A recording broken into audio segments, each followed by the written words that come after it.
Hey y'all, how y'all doing today? Listen, right?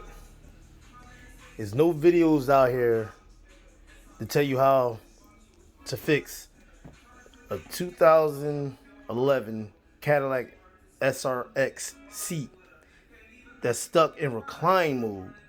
So I felt inclined to be the first one out here to do it for y'all. Now, what you have to do is take the whole seat out, right? If you had already accidentally reclined it back. If you reclined it back, you got to take the whole seat out. But if you didn't recline it back, there's going to be two screws holding the back panel on, right? They're hex bit screws. So you take those two screws out, slide the panel up, pull it off from here, okay? The bottom part hooks in, top part hooks in.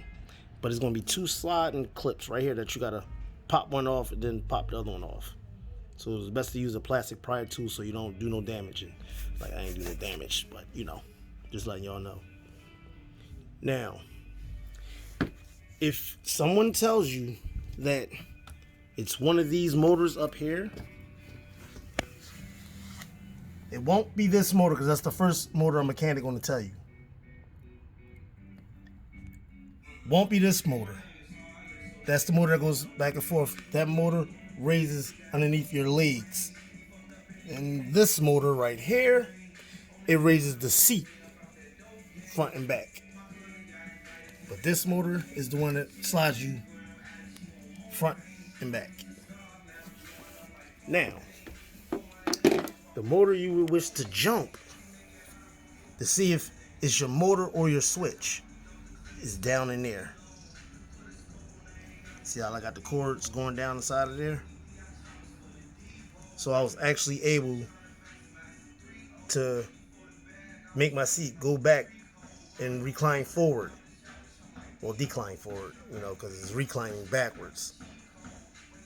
So if your motor still moves, and all I did was use this. So if you get a pop off the battery, then that means you at the end.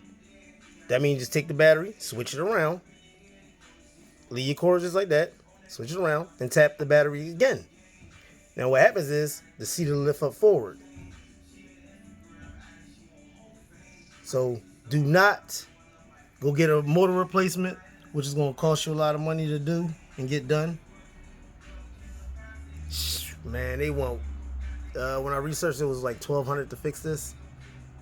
So do not spend the money on that. See that motor down in there? The problem is the switch burnt out.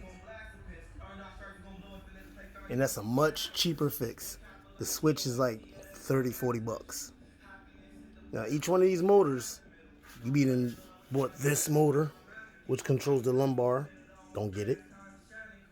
That's the motor, the recline motor. They're like 50, this like 50, this like 50. The other three motors in the front like 50. So by the time they go through all their diagnostics, you're gonna pay like $1,200 at the dealership. So I'm just letting y'all know, don't do it. Just remember, get at that motor right there. And what you do is you get the cheap little speaker wire set, and you crimp those on. You can even use a pair of pliers to crimp them on, or something. Just make sure they're nice and tight, so you don't lose no power. Then you take the bad boy and you put it right back in your vehicle. Okay? You have a good day.